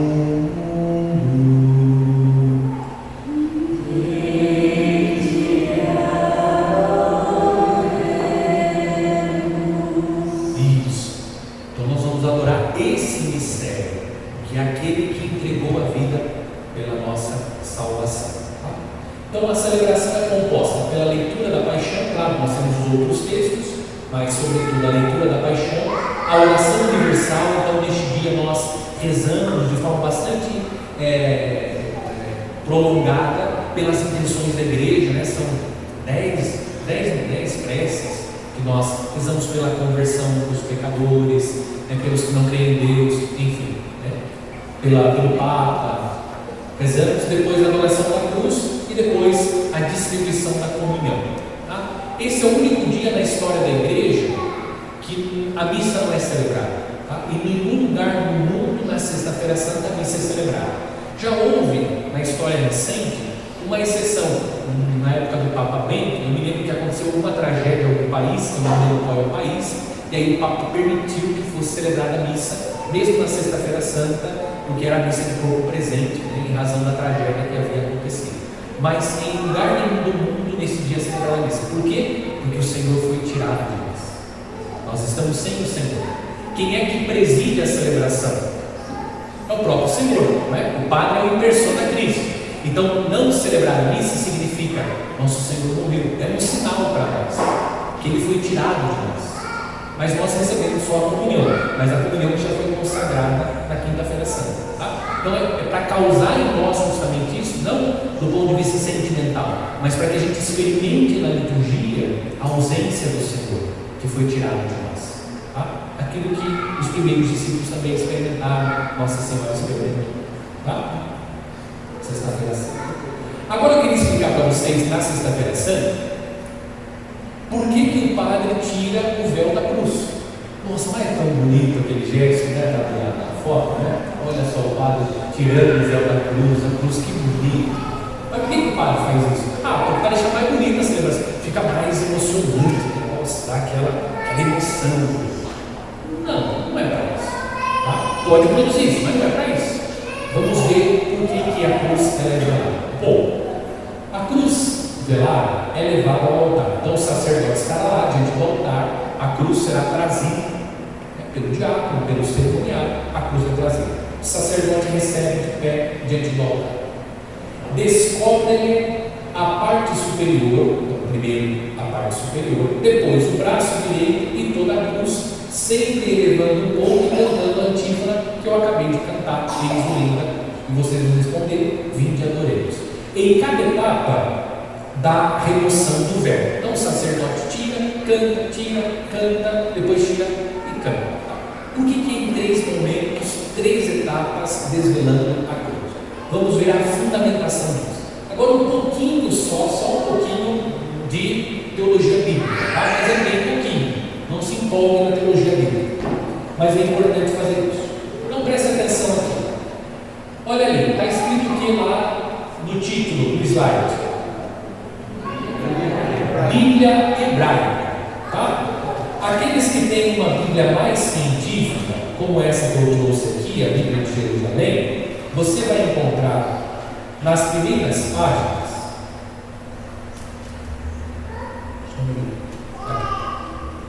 você vai encontrar nas primeiras páginas, nas Bíblias mais científicas, assim, ó, lista dos livros da Bíblia hebraica, lista dos livros da Bíblia grega, tá? Aqui está a razão da diferença entre a nossa Bíblia e a Bíblia dos Evangélicos, tá? Por quê? Vai aparecer no slide, mas já explicando. Porque os evangélicos, eles conservaram o cânon da Bíblia hebraica. Por que Bíblia hebraica?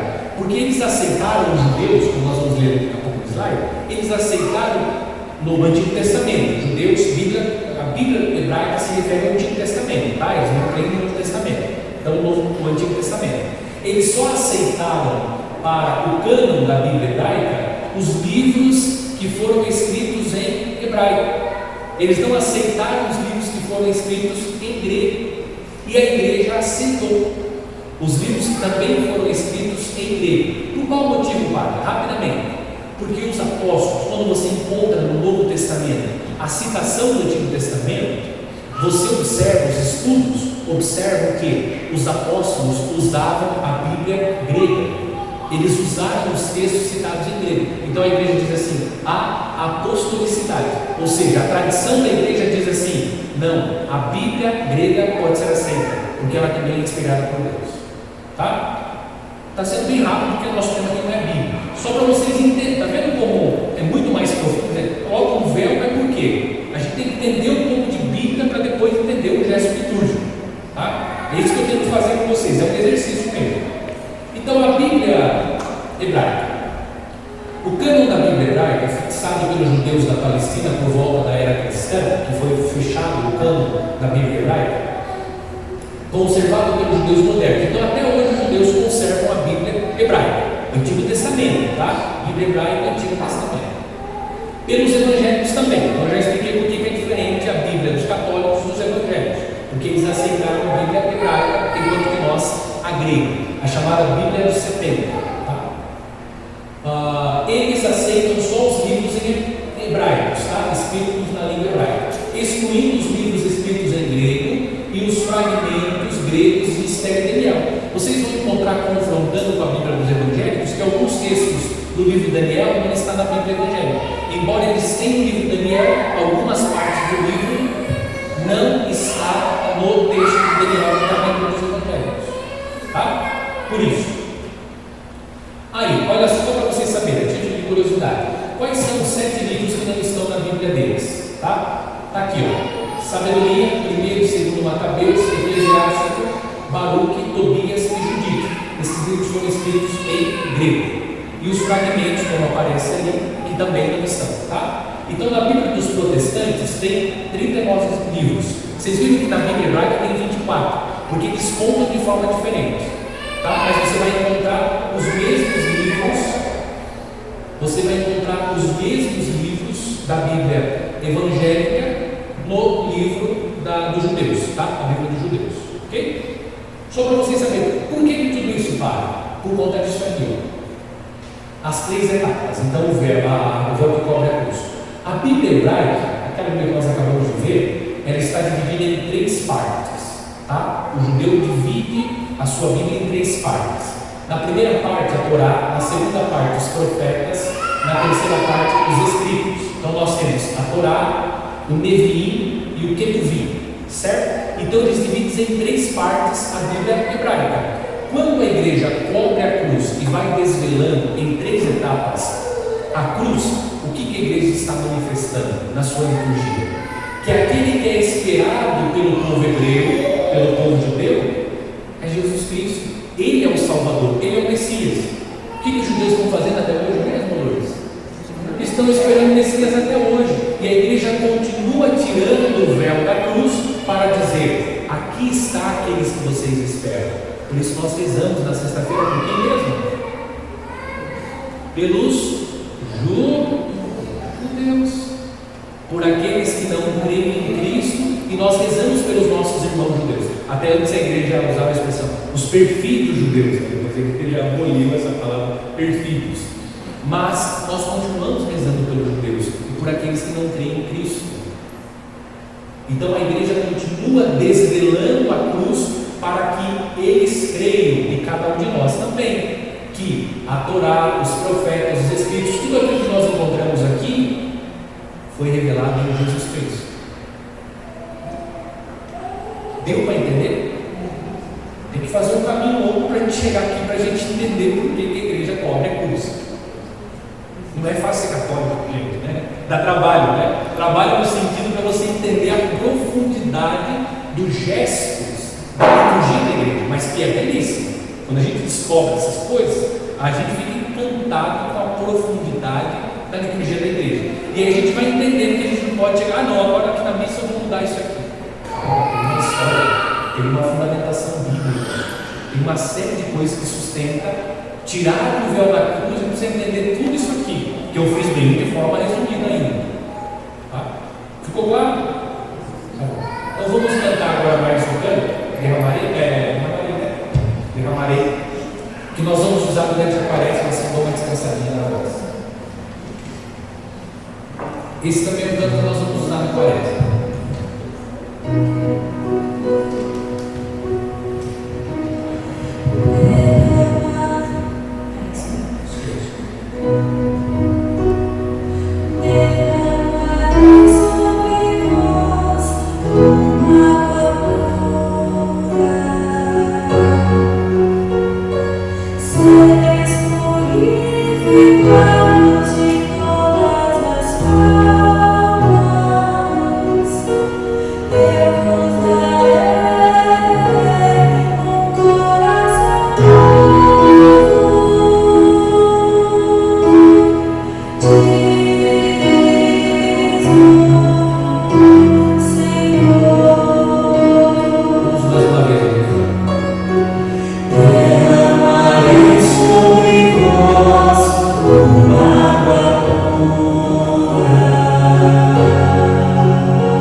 E depois nós vamos cantando, né, o Salmo 50, que será um salmo muito cantado durante toda a quaresma, né? Vamos lá, a segunda estrofe desse canto. Lá vai muito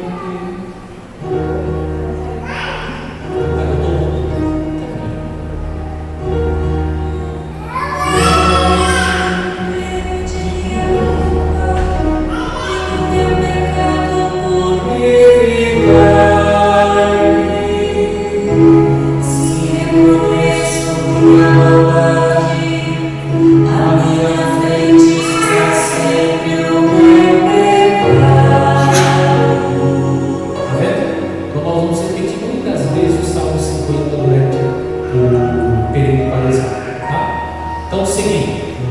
Obrigado. Então, ficou claro aqui, Sexta-feira Santa, então só um elemento para que a gente observe a grandeza da nossa liturgia, ok? E depois nós temos também o que aconteceu mesmo. Olha só, o véu do santuário rasgou-se ao meio e Jesus deu um forte grito: Pai, em tuas mãos entrego o meu espírito. Então, tirar o véu também nos remete à cena da morte de nosso Senhor. O que nós vamos estar celebrando na Sexta-feira Santa, na celebração? A morte de nosso Senhor, a paixão e morte de nosso Senhor. Então, tirando o véu, nós lembramos: o véu se rasgou. Ou seja, tudo aquilo que estava escondido agora foi revelado. Vamos lá, vocês participam da missa. O cálice, ele vem coberto, não vem? Nós temos aqui na matriz o véu que cobre o cálice. Por que o véu cobre o cálice? O véu é símbolo do mistério, é símbolo do sacramento. Então, dentro daquele cálice, no interior do cálice, sobre a patena, vai acontecer um mistério, que é o mistério da morte e ressurreição de nosso Senhor. É o corpo e sangue de nosso Senhor. A missa é o santo sacrifício de Cristo. Então, o véu nos remete ao mistério de Cristo, que é o mistério da nossa salvação, da paixão, morte e ressurreição de Jesus. Por isso o cálice é levado para o altar coberto, lembrando o mistério da nossa salvação, que está escondido. Por exemplo, nos sacramentos, quando o padre batiza com água ou de água, você não vê o Espírito Santo sendo derramado na pessoa. O que você vê? Você vê a água. É um sinal visível de uma graça invisível. Então, assim é o véu. O véu é aquilo que esconde, o sacramento ele esconde, o elemento esconde o mistério que está acontecendo. Ao mesmo tempo, ele é um sinal visível, mas de uma graça que está invisível, que está por detrás daquilo que está sendo derramado. No caso da água, está sendo derramado o Espírito Santo. É a morte e ressurreição daquele que está sendo batizado. Tá? Por isso. Véu, né? Sábado Santo, a Vigília Pascal. Nossa, a Vigília Pascal eu poderia passar aqui a semana toda, né? Mas vamos pegar só o elemento. Vigília Pascal, então o Sábado Santo. Então nós aqui estamos entrando em qual dia agora? No Tríduo Pascal? Terceiro. Terceiro. Ficou claro? Terceiro?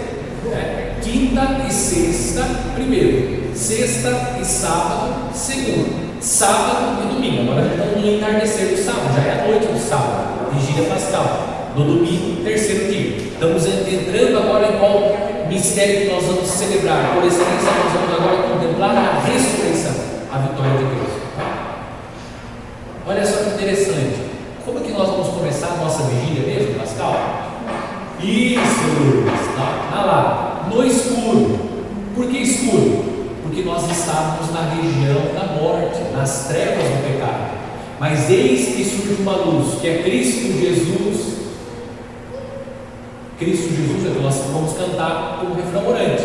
A luz que veio para nos resgatar das trevas do pecado. Quando o Padre cantar a terceira vez, eis a luz de Cristo, demos graças a Deus.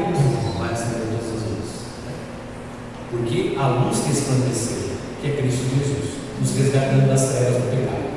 Esta vigília pascal, na noite santa, em que o Senhor ressuscitou, seja considerada a mãe de todas as vigílias. Olha só, na liturgia da igreja nós temos outras vigílias, tem algumas solenidades que têm vigílias, certo? Mas a mãe de todas elas é a vigília do Sábado Santo. Pentecostes tem vigília, mas a mãe de todas as vigílias, ou seja, a vigília mais importante da igreja é a vigília pascal, na qual a igreja espera velando a ressurreição de Cristo e a celebra nos sacramentos, certo? Então nós vamos celebrar no sacramento, a Eucaristia, o batismo que será administrado, a confirmação que poderia ser administrada, mas aqui o bispo reserva para ele. Então no Sábado Santo a gente não pode fazer a crisma, porque o bispo não autoriza, mas o padre poderia fazer a crisma também no Sábado Santo dos adultos, tá? Então a celebração dos sacramentos. Portanto, toda a celebração desta vigília deve realizar-se à noite, porque começa o terceiro dia, que é o dia da ressurreição. Foi no terceiro dia que Cristo ressuscitou. Ah, padre, vamos fazer 4 horas da tarde, né? Daí demora mesmo a vigília, pelo menos todo mundo vai dormir mais cedo. Não, tem que esperar o anoitecer, tá? Então não dá para fazer mais cedo. À noite, de tal modo que comece depois do anoitecer ou termine antes da hora do domingo. Então termina também antes. Não vamos amanhecer, né, no outro dia lá, não. A gente termina, porque depois a gente vai celebrar o domingo da ressurreição, que já faz parte de todo o terceiro dia, tá? Então os sábados, a vigília pascal. Vamos lá, vigília então. Primeira parte, então a celebração da luz, que é a primeira parte da vigília. Então tudo estará apagado, e aí nós vamos fazer a bênção do fogo, a bênção chamada bênção do fogo novo, e vamos acender o ciro pascal, e depois gradativamente a chama do ciro pascal, a chama do fogo novo, ela é espalhada pela comunidade, certo? Mas nós começamos na penumbra, e depois gradativamente a igreja é iluminada pela luz, simbolizando justamente isso: Cristo que veio para iluminar e resgatar a humanidade que estava nas trevas do pecado. Agora, nós temos aqui a coluna luminosa, que é o ciro pascal. Coluna luminosa, o que é mesmo? Tem alguma coisa no Antigo Testamento, não tem? Isso, gente. Lembra a coluna luminosa que conduzia o povo pelo deserto? À noite a coluna luminosa, durante o dia a nuvem que acompanhava o povo. O povo estava caminhando em direção à terra prometida. O povo que estava escravo no Egito agora é conduzido pela coluna luminosa. Quando nós entramos com o ciro pascal, nós estamos fazendo memória da coluna luminosa. Agora nós não estamos caminhando mais para uma terra prometida propriamente, mas nós estamos caminhando para a terra prometida. Terra tem um T maiúsculo, ou seja, o céu, as alegrias da pátria definitiva. Então Cristo vem como luz para nos introduzir na terra prometida, que é o céu. O céu, certo? Por isso que nós fazemos a entrada do ciro pascal, lembrando a caminhada do povo. Nós estávamos vivendo no deserto. Um dos evangelhos que nós vamos escutar, que nós escutamos todo o ano da quaresma, qual é mesmo? No primeiro domingo?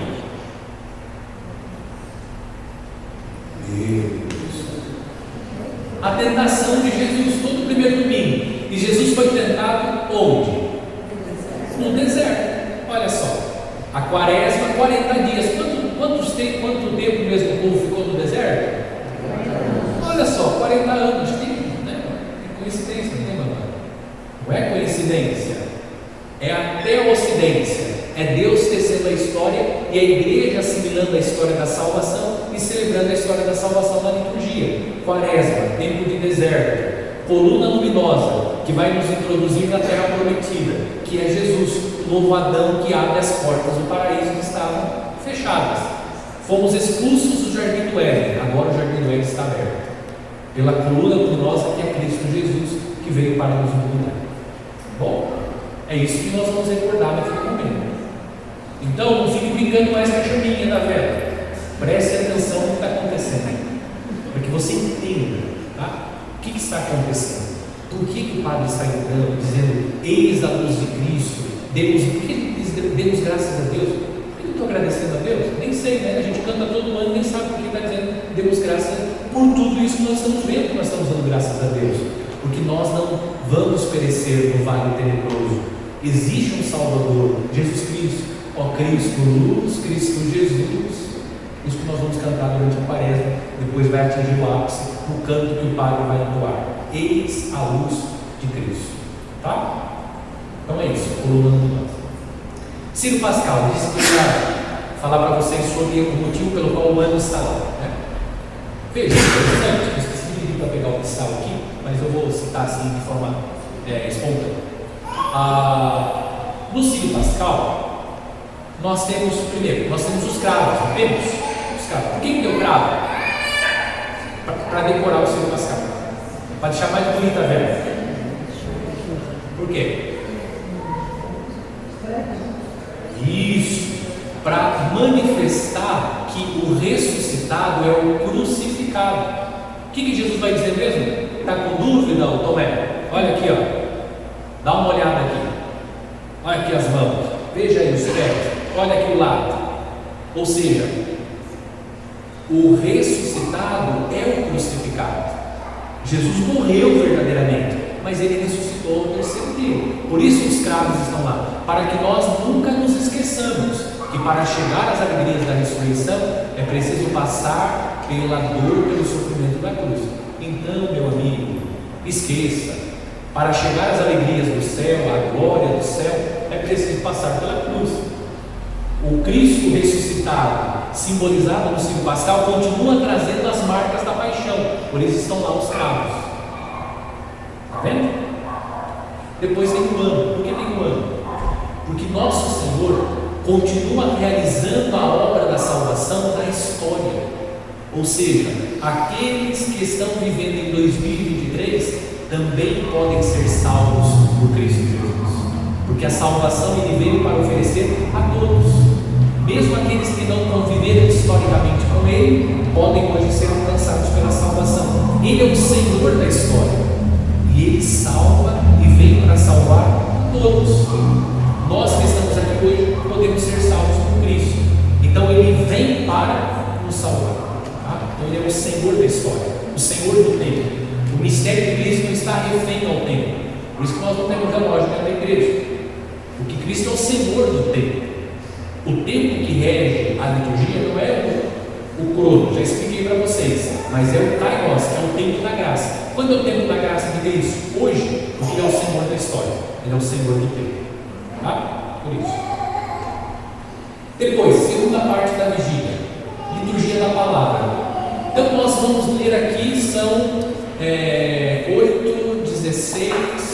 17 textos bíblicos durante a vigília pascal.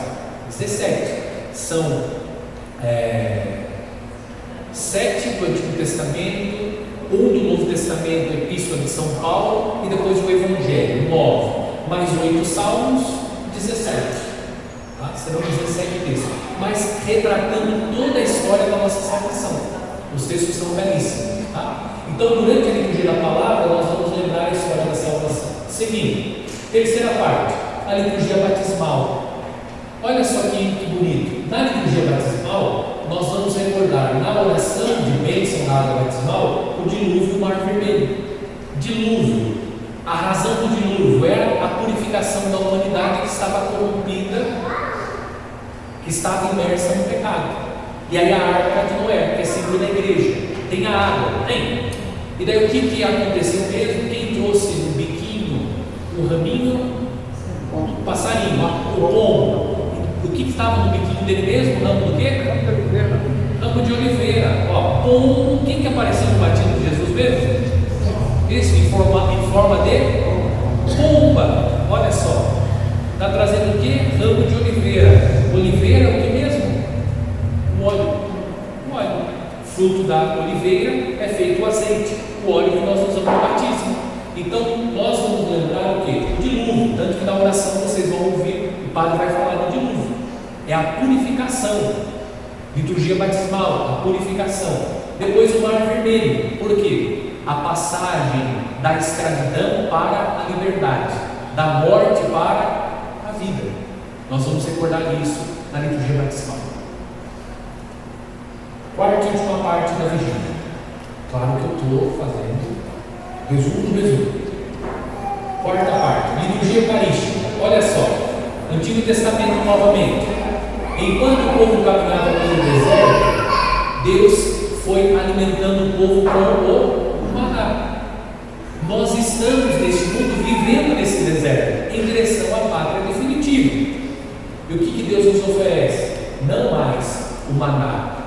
Os vossos pais comeram um pãozinho aí mequetrefe e morreram, mas o pão que eu darei, que é o pão da vida, todo aquele que comer deste pão viverá eternamente. Olha só, o pão da vida, o verdadeiro maná é a Santa Eucaristia. Depois, o Cordeiro Pascal. Nós cantamos inclusive isso na Páscoa, Cordeiro Pascal. Nós vamos lembrar o quê? Vamos lembrar o povo de Israel que estava vivendo sob o regime de escravidão. O povo sacrifica o cordeiro e unge as portas com sangue, preservando a vida dos primogênitos dos hebreus, porque os primogênitos dos egípcios foram exterminados pelo anjo, mas os primogênitos dos hebreus foram preservados. Então, todo aquele que come deste pão viverá eternamente, ou seja, será preservado da morte eterna.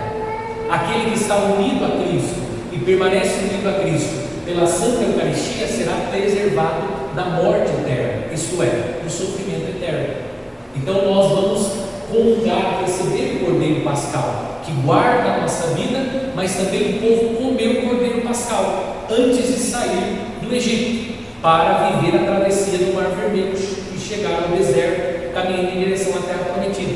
Nós também nos alimentamos para que um dia possamos viver em plenitude a libertação. Fomos libertos do batismo, mas ainda nós vivemos sob o regime do pecado. Entre levantos e quebras nós vamos caminhando, levantamos, caímos, mas um dia receberemos a graça da libertação eterna. Enquanto isso, nós comemos o Cordeiro Pascal, que é Jesus Cristo. E o ázimo, também o povo levou no momento da travessia o pão ázimo, porque não tem tempo para fermentar. Isso implica o quê? Isso indica a pressa. É preciso rápido, ou seja, buscar a conversão, porque o tempo urge. Nós precisamos nos alimentar da Eucaristia para ir ao encontro do Senhor que está vindo ao nosso encontro, tá? Tudo isso nós vamos recordando na Vigília Pascal. Veja quanta coisa, muita coisa, né? Pão ázimo, geralmente os cantos, vocês vão observar que o canto cita o pão ázimo, o cordeiro, o maná, tudo está presente nos cantos que nós vamos usar e nas orações, tá? Ok? Então, Vigília Pascal. Domingo da Ressurreição, aqui bem rapidinho.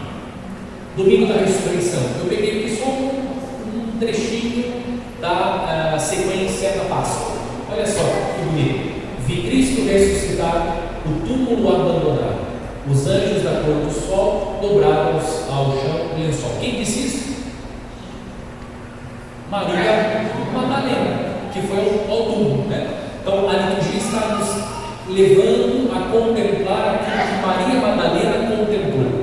Então ela vai dizer, né? A liturgia apresenta Maria Madalena dizendo isso: vi Cristo ressuscitado, o túmulo abandonado, os anjos da cor do sol dobrados no chão, né? O lençol. Então nós vamos no domingo de Páscoa contemplar o sepulcro vazio, porque ele ressuscitou. Porque procurais entre os mortos aquele que está vivo? Ele está vivo. Jesus ressuscitou. E a gente vai cantar, né? Porque ele vive, eu posso crer no amanhã. Porque ele vive, demora não há, mas eu bem sei que o meu futuro está nas mãos do meu Jesus, que vivo está. Está vivo, está morto. Nós cantamos isso na procissão que nós fazemos, né? Nos encontramos cantando isso, ok? No domingo de Ramos, no domingo da ressurreição, nós vamos contemplar o sepulcro vazio. E aí, o tempo pascal concluindo, só para que vocês entendam. Então, depois do domingo da Páscoa, nós começamos os 50 dias entre a ressurreição e o domingo de Pentecostes. Devem ser celebrados com alegria e exultação, tá? Então, o que é importante é as comunidades. É um tempo festivo, então não coloque uma flor murcha lá na frente do altar, né? Vamos colocar uma quantidade um pouco maior de flores. A Páscoa é um tempo de alegria, né? De tal forma que as pessoas vejam pela ornamentação da igreja que se trata de um tempo festivo e a alegria, a solenidade da Páscoa de Nosso Senhor. Bom, então esse cuidado vocês lá nas comunidades precisam ter, porque é um tempo de alegria, de festa, como se fosse um só dia. Então, durante toda a Páscoa, 50 dias, nós vamos ver como se fosse um único dia, o dia da ressurreição de Nosso Senhor, ou melhor, como o grande domingo. É principalmente nesses dias que se canta o Aleluia. Então, sobretudo, nós vamos cantar solenemente no Sábado Santo o Aleluia, e durante esse tempo, sobretudo, nós cantamos com muita ênfase o Aleluia. Os domingos desse tempo sejam tidos como domingos da Páscoa e depois do domingo da ressurreição, tá? Então nós vamos chamar segundo domingo da Páscoa, terceiro domingo, quarto domingo, sexto domingo, sétimo domingo da Páscoa. Uma explicação aqui bem rápida. Eu coloquei aqui uns ovinhos aqui, tá vendo? A Páscoa tem o que mesmo? O ovo da... Gente, coelho bota ovo? Por que o pessoal coloca o ovo do coelhinho da Páscoa? Se coelho não bota ovo? Mas tem fundamento, tá? Por isso que eu coloquei aqui. O ovo da Páscoa tem fundamento. O ovo é símbolo da fertilidade, da vida nova, né? Nasce o pintinho, a vida nova, tá? Então o ovo é símbolo da vida nova. E o coelho não reproduz assim de forma, não sei nem a cada quanto tempo, mas o coelho, né? Ele reproduz com uma velocidade, com uma rapidez. Então o coelho é símbolo da fertilidade também, da abundância da vida, tá? Por isso que é o coelho e o ovo, tá? Que é símbolo da vida, da fertilidade, da abundância de vida, símbolo da vida nova, né? O ovo é a esperança de uma vida nova. Um pintinho novo está nascendo, uma vida nova está nascendo, tá? Por isso. Então o ovo da Páscoa tem sentido. Só explique para as crianças, né? Primeiro que o coelho não bota ovo, né? Segundo, porque o coelho, porque o ovo. E qual que é a relação com o mistério da Páscoa? Que o centro não é o coelhinho, não é o ovo, mas o coelho e o ovo nos ajudam a contemplar, sim, bem explicado, o mistério da Páscoa, que é o mistério da vida nova, né? Da abundância de vida que Cristo nos trouxe, tá? Aqui tranquilo. Aqui não precisa xingar o coelhinho da Páscoa, né? Como a gente xinga o Papai Noel. Dá para fazer aqui uma orientação cristã, né, a respeito, tá? Não colocando o coelho da Páscoa. Mas ao invés de ter os coelhinhos, tem o Círio Pascal na sua casa, tá? É melhor. Ok. Então, os 8 primeiros dias do tempo pascal formam a oitava da Páscoa, e são celebrados como solenidade do Senhor. Então, os 8 primeiros dias da Páscoa, né, é celebrado com solenidade do Senhor, tá? Então, tudo aquilo que é próprio da liturgia solene tem os 8 dias. No 40º dia, depois da Páscoa, celebra-se a ascensão do Senhor. Porque, se você ler o livro dos Atos dos Apóstolos, Jesus volta ao Pai depois de 40 dias. Quanto 40 de novo aqui? 40 é um tempo muito significativo na Escritura. Jesus ressuscitado passa 40 dias e depois ele volta ao Pai. No Brasil, nós não celebramos a festa da ascensão do Senhor no 40º dia da Páscoa. Aqui é transferido para o domingo, tá? Para o domingo. Então nós aqui não temos o 7º domingo da Páscoa, nós temos a solenidade da ascensão do nosso Senhor aos céus.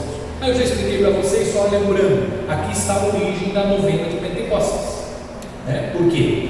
40 dias, Jesus volta, certo? E aí então, se você contar 40 até 49, aí no 50º dia o Espírito Santo é enviado. Então durante 9 dias a igreja se prepara para receber o Espírito Santo que foi derramado no 50º dia.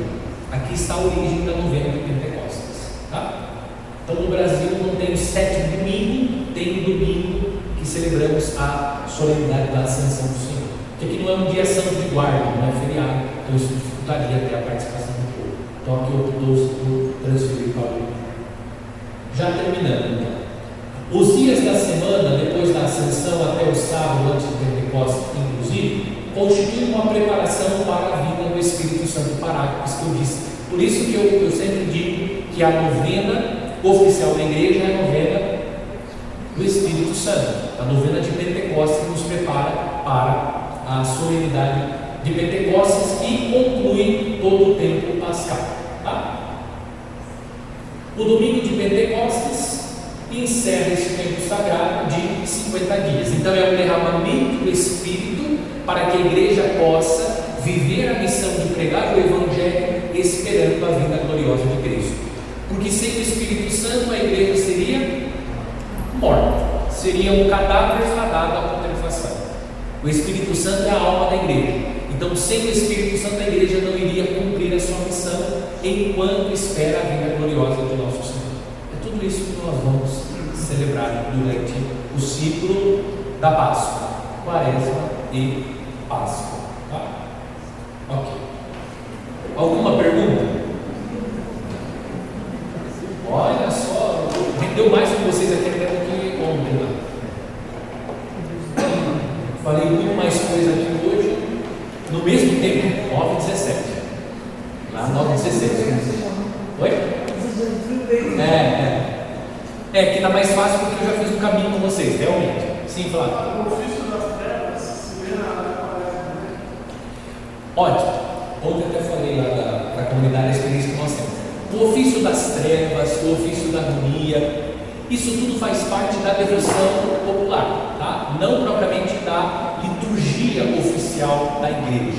Aqui nós temos o costume de rezar o ofício da agonia na Quinta-feira Santa, né? Aquele ofício bonito que a gente canta os salmos, os cânticos, faz a leitura lá do Evangelho. Então nós fazemos na Quinta-feira Santa. Veja que na Quinta-feira Santa, por isso que nós naquele momento da adoração, nós prezamos muito pelo silêncio, porque nós estamos com Jesus no Horto das Oliveiras, né? Então a gente não fica falando, cantando cantos, não, né? Os cantos são cantos mais introspectivos, de recolhimento, que nós estamos no Horto das Oliveiras por isso, tá? Então algumas paróquias fazem o ofício das trevas, né? Mas que está muito mais relacionado à devoção popular, certo? Assim como as procissões que nós fazemos aqui, né? A procissão penitencial, a devoção popular. Por exemplo, o Corpus Christi, a Santa Intimidade, está inserida nesse ciclo aí? Não. Não, uma parte. Isso. Essas estão inseridas na liturgia do tempo comum, que tem as solenidades dentro do tempo comum. Tá? Ficou claro, gente, a respeito aqui do ciclo? Claro que é sempre um voo panorâmico, né? Quase que um voo de caça, né? Passando bem rápido. Mas já é uns elementos que nos ajudam a pensar. Tá? Ficou tudo clarinho? Nada obscurinho?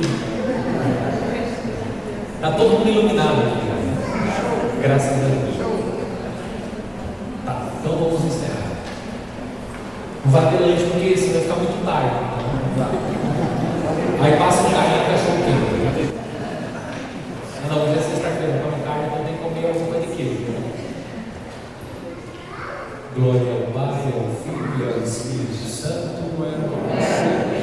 Agora e sempre. Amém. Agradecidos a Deus, nosso Pai, que nos concedeu este dia, esta noite de formação, e também pedindo a sua bênção sobre a quaresma que vamos viver, tempo pascal, que também queremos viver, o tríduo pascal. Que Deus abençoe a nossa comunidade paroquial, que este tempo, o ciclo da Páscoa, seja um tempo de graça, de crescimento, de conversão para a nossa comunidade paroquial e para cada um de nós. E pedindo todas essas bênçãos, essas graças a Deus, nós rezamos juntos. Pai nosso que estais nos céus, santificado seja o vosso nome. Venha a nós o vosso reino. Seja feita a vossa vontade, assim na terra como no céu. O pão nosso de cada dia nos dai hoje. Perdoai as nossas ofensas, assim como nós perdoamos a quem nos tem ofendido. E não nos deixeis cair em tentação, mas livrai-nos do mal. O Senhor esteja convosco. Ele está no meio de nós. Pela intercessão de Nossa Senhora Aparecida, nossa padroeira, desça sobre vós a bênção do Deus Todo-Poderoso, Pai, Filho e Espírito Santo. Amém. Então, os cantores não esqueçam, né, de retirar aqui com aquele apostila material para a quaresma, material de canto. Bom? Muito obrigado, Deus abençoe, uma boa noite a todos. Será que dá para a gente tirar uma foto aqui? Não pode, dá, né? Vamos tirar aqui antes de ir embora uma foto aqui na frente do altar, para a gente guardar as lembranças. Os filhos e netos de vocês verem depois.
Aqui saiu todos. Aqui saiu todos. Não esquece de pegar o livro de canto, tá?